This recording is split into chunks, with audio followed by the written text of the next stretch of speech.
Hey Spark Seekers, I'm Jenna Wilmers, your Ember Igniter, here with a spark of wisdom.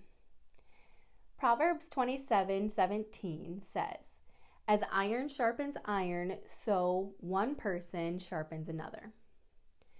I want you to ask yourself, are you currently mentoring someone? I know some of you may think, yes, my grandkids, but I'm asking, is there someone who is not in your family that you're mentoring? If the answer is yes, that's fantastic because the younger generation is so hungry to learn and they just desperately want a seat at the table. If your answer was no, then my next question is, what's stopping you? Are you afraid of something? Do you doubt yourself? You see, the reason I ask this is because we have knowledge, and when we do not share that knowledge, we're not multiplying the kingdom of God. Think of it like this. Now, I don't wish this upon anyone, but if you were to go out and get hit by a Big Mac truck today, you take all of the knowledge and wise counsel that you have with you. If you didn't share it with anyone, you have not left a legacy behind. I believe that there are a couple of challenges that we also don't consider when it comes to mentoring the younger generation. The first challenge is that the wiser, more experienced generation does not want to let go of the reins to allow space for the younger generation to move in and take over. I believe the wiser, more experienced generation is scared. They are scared that if they share the wisdom with others, they will not be needed, and it would feel like a loss of power and authority. So they keep information so close to the vest to keep what they perceive to be power. When this happens, it's not power that they seek, it's actually relevance. Whether we want to admit it or not, and this goes for everyone, young and old, we do things and we volunteer because it makes us feel important. When we feel we are important, we feel we are wanted and needed. The wiser, more experienced generation does not want to be forgotten. And as they get older, they watch this happen time and time again, right before their eyes to others around them in the same age bracket.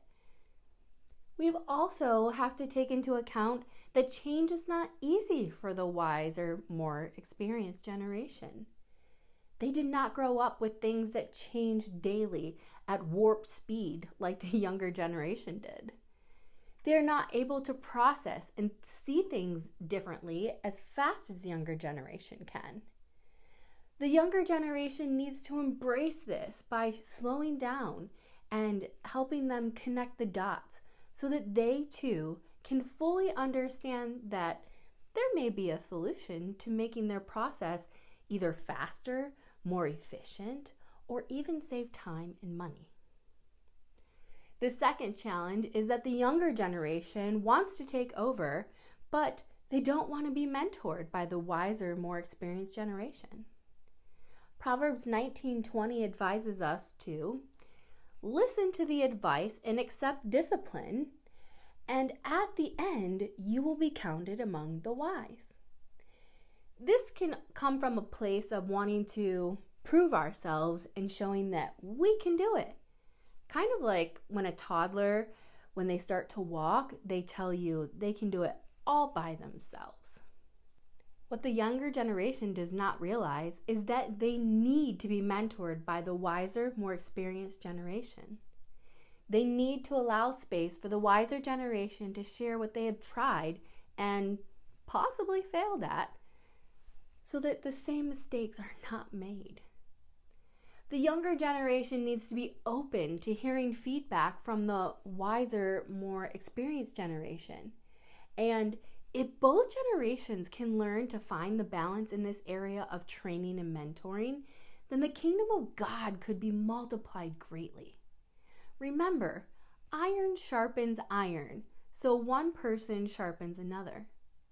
So I ask you to consider this. Who can you reach out to mentor or to be mentored by today? Just as iron blades become sharper through contact with one another, our lives too can be enriched, refined, and strengthened through the exchange of wisdom and guidance. Take a moment to identify someone you can support in their journey, or seek a mentor who can impart valuable insights to help you carry out your God-given life assignment. Thanks for tuning in. Now go out and set the world on fire.